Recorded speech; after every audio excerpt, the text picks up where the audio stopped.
everybody, welcome back. This is Andrea Eppolito, and we are together today celebrating life, luxury, and above all else, love.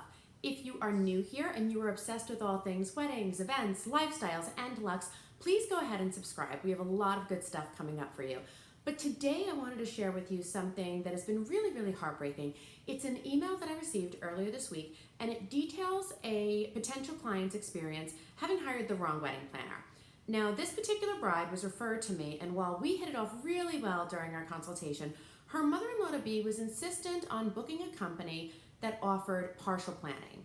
They had already identified the venue that they wanted to be married at, and therefore the mother-in-law felt that they didn't need full planning services as long as they were using and booking the vendors from this particular venue's list. She thought that they would be fine. Now, while this was an opportunity for me to make great money on an event and to work with a bride that I really did feel like I had a great connection with, ultimately, I did not offer partial planning, and we went in different directions. Just so you know, I don't offer partial planning services. It's not something that I do. It has been over a year since our initial consultation, and this is the email that I received. Dear Andrea, how are you? I wanted to send you an email and let you know how accurate you were about the importance of finding the best planner for your wedding. I already got married, and then she goes on to list the venue and the place and the date, and I know that the only reason we couldn't work with you was because of my mother-in-law, who only wanted to offer partial planning services. Oh well, I should have pushed harder and listened to you. I know it has already been over 2 months, and I still feel awful about a lot of the things that happened in the wedding. We ended up hiring a different planning company that took partial planning services. I wish we didn't. I thought I'd let you know every time I get asked by a friend or a couple that are planning on getting married in Las Vegas, I always mention your name as the best planner in town. I guess it's too late for regrets. It won't change anything, including that some of the most important details in the wedding were somehow overlooked. My sister is getting married in Florida, and she asked me what the best advice I could give her would be. I told her to look for the best planner. No matter what your vision is, no matter how much money you spend on something, in the end, when you see how the smallest details and sometimes even the largest ones aren't done, it will definitely make you feel defeated. This was the feeling that I had after the wedding up until today, to be honest with you. I mean, this is so sad, guys. I wish we could turn back time. If we could, then I know that you would have made the biggest difference in my wedding. I know we never got to meet, but I have been following your work, and you're definitely an inspiration. Maybe one day I can get to work with you, hopefully. I hope that's a renewal. I do hope that you're enjoying your weekend and your summer. Sincerely, and then we're just going to call her the remorseful bride. Now, I mean, isn't that just heartbreaking? It is so sad, but it gives us a lot of things to talk about. The first thing I want to say is I did not share this to disrespect the company that did book her event. I did my best on social to be discreet. And despite my best efforts to be as discreet as possible by pulling out some of the details that she originally shared, there were a couple of people who reached out to me and said that they recognized this client based on the way that she writes, her syntax. Now, there were a selection of vendors that absolutely raved about this couple, and they really supported her. Other people wanted to give me an opposing view and suggest that perhaps this particular client had unrealistic expectations, or that she made things difficult in her own way.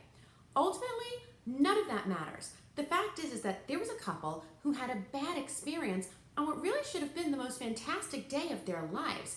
And whether it was the bride's expectations or a personality conflict, it is your planner's job to manage the experience, not only for the bride, but for the partnering creatives and the guests and the venue.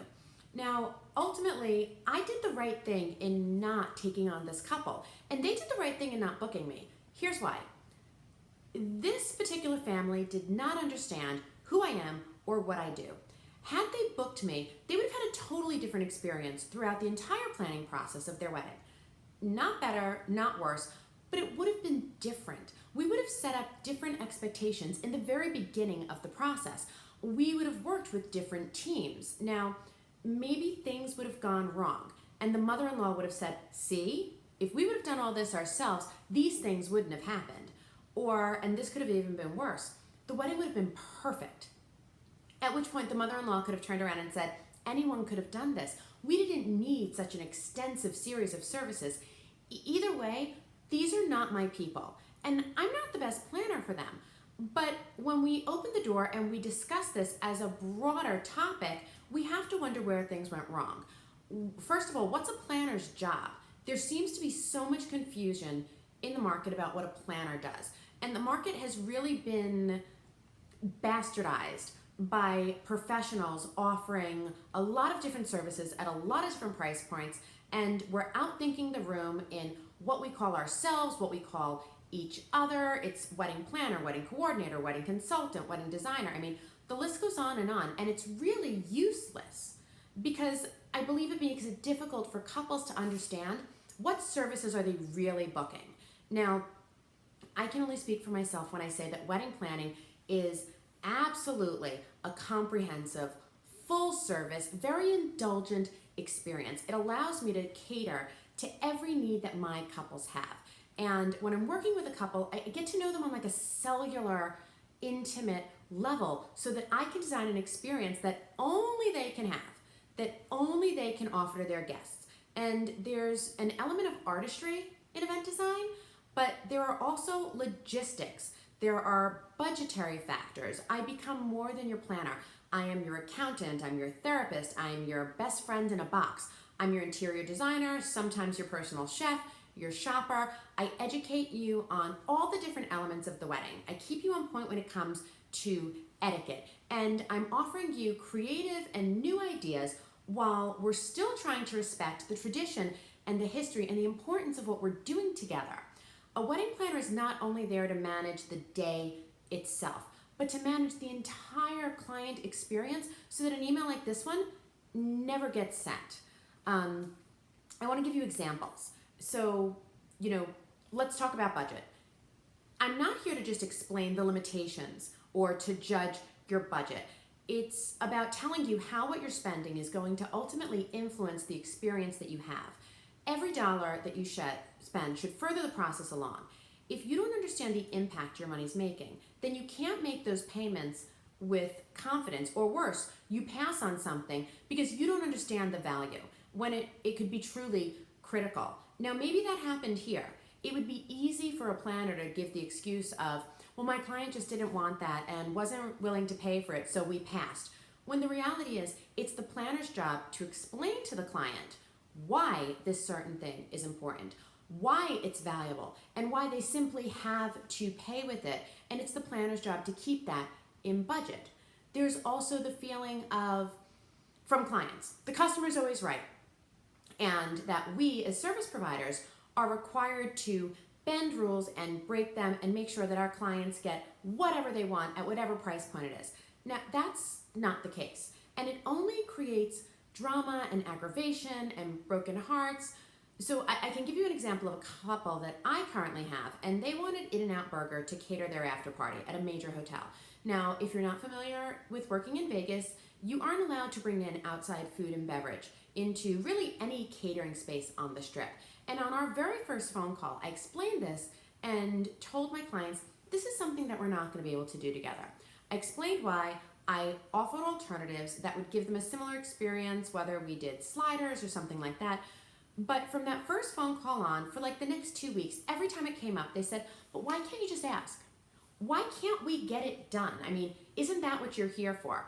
And every time my answer was the same. It's not something the hotel is going to provide you with. It's not something that I can get waived. And while I'll have the conversation, because I'll always have the conversation because that is my job, I am always willing to go there for you. I also have to be honest with you and tell you that even if they were willing to do this, to execute this would be so outside the realm of possibilities that it would become a moot point. Now, did I disappoint my couple by telling them this? In the short term, yeah, I did. But I didn't lie to them, and I didn't make a promise that I couldn't keep. Ultimately, I manage their experience from the beginning so that they don't spend the next year of their life hoping for something that they just can't have. And in the end, they can't blame me for the fact that they didn't have it. I was very clear about the fact that this isn't an option. And so they can't come back a year later in an email and say I didn't do my job. Another thing that we should talk about is that I walked away from the table on this client when I refused to do partial planning. When I talked about this on my podcast and on Instagram, a lot of people came back to me and said, why didn't you just do the partial planning? Especially since there was a great budget and the client was willing to pay a rate that was it was my full rate as a start. And when people question me on this, it is insane and it's infuriating because it gives what I do, a bad name. Taking on a client that I don't fully connect with and that I don't believe I can properly service is a money grab, plain and simple. It is the highest level of disrespect because what I'm saying is that my contributions, what I believe, what I know, doesn't matter. I'm telling you that what you want as an experience and what you're looking for doesn't matter. And that all that matters is that you're going to pay me. You're going to write me a check and I'm going to cash it. And this disrespects you as a couple. It disrespects who I am. It disrespects what I do. It disrespects my profession, but mostly it disrespects and it takes away from the clients that I have that are committed to the process, that are all in, and that I've committed to. I can't do that. I won't do that. I mean, the snarky answer, but very accurate explanation is have you ever hired a partial doctor to give you treatment for something? Would you hire a partial contractor to build half of your house after you lay the foundation? Do you have a partial accountant or maybe a partial lawyer where you write up your own brief but they file them? That would be insane. Of course you don't have these things. So why does anyone, including another professional in this industry, think that it's acceptable to have a professional wedding planner take full responsibility for the outcome of an event when they're only compensated and responsible for part of it? I mean, at the end of the day, this client isn't blaming any other service provider associated with her wedding. Her entire email and her whole complaint is the wedding planning company. Well, they only provided partial services, so how is that fair? I have friends and colleagues that offer partial planning and even a day of coordination. Now, I've never offered either of these two services for a couple of reasons. Number one, I have zero desire to do anything unless I can do everything. The only way that I can guarantee the outcome of your event, that I can be comfortable in producing the most important day of your life, the most expensive party, by the way, that you are ever going to throw, is if I have my hand in absolutely everything. I need to be Oz behind the curtain. I need to touch and see and approve of every single element of your day. Because when something goes wrong, and I promise you, something always goes wrong, everyone in that room is going to turn around and they're going to look at me. And I have to be able to control the universe and bend it to my will and to yours. I can't do that halfway. The other thing is I don't believe that either of these services are a viable way to do business in the luxury market. Talk about a partial planner. You've selected your venue, maybe you've selected your photographer, or you identified the florist that you wanted. What does that mean for me? Do I never have to see these people? Do I not talk to them? Am I somehow absolved from sending them a timeline or managing them on site? Of course I still have to do these things. I have to take responsibility. I have to join you at your tasting. I have to do a walkthrough of the venue. I have to manage the load-in, the tear-down. I have to work with your photographer, not only to make sure that I've arranged for all of your formal portraits, I have to make sure that they have a shot list. I have to worry about them getting a break so that these people can just go and run to the bathroom and eat something during what is oftentimes a 9, 10, 12-hour day. I'm still responsible for checking in the florals. I still need to make sure that all of your tables and all of your chairs and all of your linens are set up properly. I have to listen to the band while they're sound checking. So all of the things that you think you've done, these things still need to be managed. Decisions still need to be made. And these things take up time and attention. And if anything, as a planner, it's more difficult because now I have to play catch up and even fix whatever whatever problems or mistakes may have been made contractually before I stepped into the process. And for the record, I do not consider day of coordination planning on any level. A day of coordinator does not plan anything for you. They are checking boxes, making sure that the things you tell them you've booked happen the way that you believe you've arranged for them to happen. So if and when something goes wrong, and if something is bad, there's very little that a day of coordinator can do. They have no legal standing contractually. The vendor isn't, attached to them. They haven't deep dive into your event. And quite simply, it's not what they're getting paid for. They are paid to say, is the photographer here? Check. Did the flowers show up? Check. We have a wedding cake? Check. And if something goes wrong, can they kind of fix it to the best of their abilities? Sure. Especially if they're trained in other types of weddings. But they cannot and they will not ever have the same level of emotional commitment that I would have after spending the last year with you. You can't fabricate those kinds of feelings or the level of care. It doesn't exist. And so if you are a wedding professional and you are out there and you are offering this services, I beg you, please stop saying it's planning. It is coordinating and it is box checking the work that your couple has done. And I urge all of my couples, recognize that differences exist. Educate yourself on the services you need and what you get from a true wedding planner versus a partial planner versus an on-site coordinating team. I want to wrap this up by saying I've been in this business for over 20 years. And in that time, I have been involved in all aspects of wedding hospitality. I have absolutely encountered clients that I had hoped I was going to vibe with, that I thought we were going to do some cool stuff together. And for whatever reason it is, it becomes clear that we're not going to work well together. And in those instances, I've always done my best to maintain a professional demeanor. I have tried to facilitate some level of open communication rooted in respect. I've made every effort to find a way through the process to ensure that everyone ends up happy at the end. But in those times when it becomes clear that that outcome can't be realized, I take myself out of the equation. I have had to sit down with clients and say I think we realize this isn't working out and we need to negotiate a separation. Those conversations are never easy. They are never fun. They are hard. They can result in legal complications, financial complications, hurt feelings, embarrassment. There are situations that even now I get just thinking about it is uneasy.